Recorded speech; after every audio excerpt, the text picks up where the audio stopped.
Hey there everyone, Cosplay Riverino back again with another video. And in this video, we're gonna be starting off a little series called The Road to the Bat Suits. This series will require 3D printing, sewing, costume and prop sourcing to complete the suit. So without further ado, let's start off with episode 1. Alright, starters. This gorgeous chest armor right here is from Mr. Roberto Gonzalez from over at Roberts' workshop. It is actually casted in foam urethane wrapped in Cordura fabric. The chest emblem right here is also made of polyurethane rubber, and both the painting and weathering is both done by myself while looking at as many reference photos I have on the screen used suits. My cowl right up here is from Ministry of Masks, and when I first arrived, it was probably one of the best fitting cowls I had so far. And just like the movie, I added some Velcro right here so it's easy to take on and off. And like the screen use piece, did some weathering along the temples here, stitch lines and scratch marks and whatnot. And the collar that you see right here is also from Ministry of Masks. I just had to get around to the weathering, and once I get to the flight suit, I'm just gonna have to Velcro it along the base of the flight suit here, and as well as there's gonna be a big patch on the back here which would also be attached to the flight suits. Alright, for starters, we've got to talk about flight suits. Now, when I first joined the Batman 2022 costume group on Facebook, there are a couple of different ways on what to go for when it comes to flight suits. Either Leather Fashion Valley or Nipus Incorporated. So when I first heard about those two pieces, I got in contact with them, and here's the info that I got. From Leather Fashion Valley, they're asking almost $400 US for just the shirt and the pants, which doesn't include the boot gaiters and the cape. For Nipus Incorporated, about, let's just say, around $1,100 US. And I am truly sorry, I am not gonna spend that much on a flight suit. But I truly understand on why most of these pieces usually cost that much. It's usually well made, both by the source material and their price range, and probably built to last. So for that out of the way, I'm just gonna follow exactly like what they did in the film, and that is by making it from scratch. Whereas if you look at my reference photos here, this is the one that I'm going for. So I'm just gonna be using some Cordura fabric on eBay for around $17 a meter, and the color that I'm after is gunmetal. So, all right, now let's move from that all the way to the waistline. All right, now we're gonna move on to the utility belt.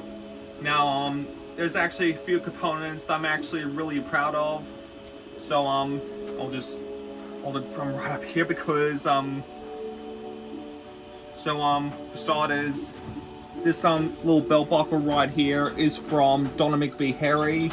He's actually a prop maker from England, which I got a wrist con to go with my glove as well. But of course, I'll be leaving some links down in the description below if you're interested. So for the pouches, like everything you see on this belt is a mixture of eBay and AliExpress. And this D-ring and this canister right here is 3D printed. And this is a flintlock buckle, which is basically like how they did it in the movie. So I'm just gonna showcase it to you right now.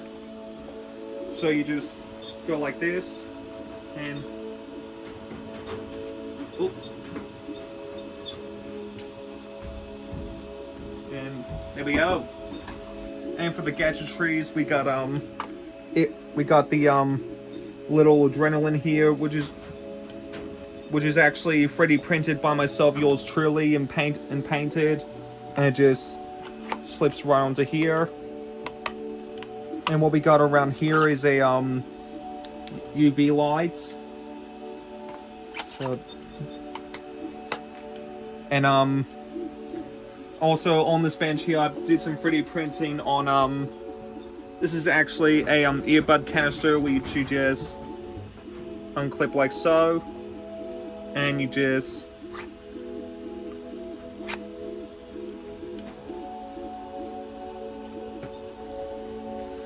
and we got a SD card canister,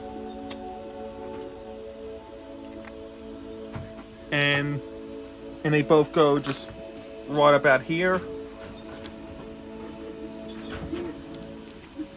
Oh, I might have to figure out this problem later on in the future. So yep. Now for everything that's 3D printer related, I'd like to give a shout out to Eric Trusso, who I've also known in the Facebook group, for helping me out with sizing issues like my little adrenaline pen, which I was having a hard time with. So big shout out to Eric Trusso. I really appreciate the help. And we got the drop holster.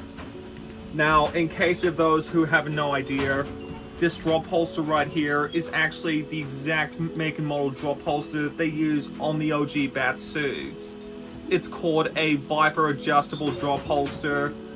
But like the screen use piece, I just added some press snaps here, and some two nylon adjusters and one elastic adjuster on the top here, because like throughout the rest of this build, we're going for full screen accuracy here. And as for ball, you just clip it like so. And I got some flintlocks right here, which are from eBay. So you just strap it onto your leg. Oh. And okay.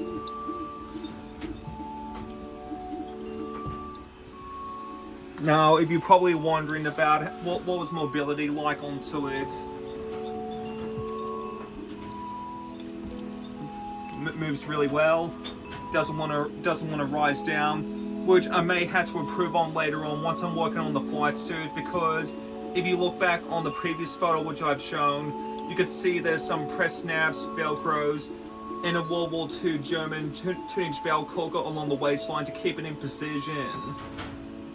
But of course, once I get to the flight suit video, I'll be breaking those down as well. All right. Now you're probably wondering what's with all the noise in the background. This is a tube light that I'm actually putting on my utility belt, and which goes onto my little holster right here, which I'm not even sure if it's gonna fit. Which then the file that I actually got for does came with a holster. The 3D print files that I'm actually using on the 3D print files for my gadgets and whatnot are from Monty Leno Effects on Instagram.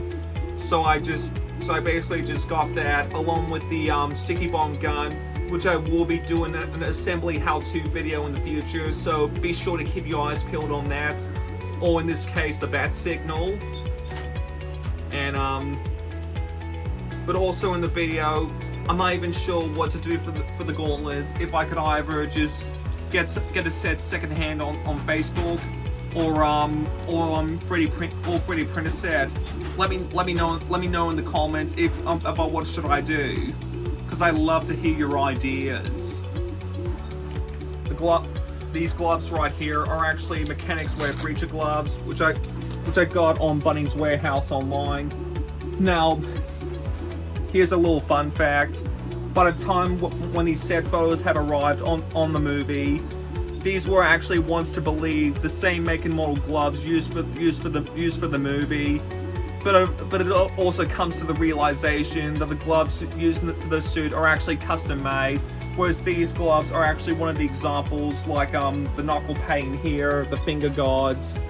So and basically, how am I going to be modifying these gloves? Is I'm going to be making a little hand guard here out of EVA foam wrapped in leather, saddle stitching, and with my Dynamic B Harry comlink, which just sits on top of here like so, just to really complete it.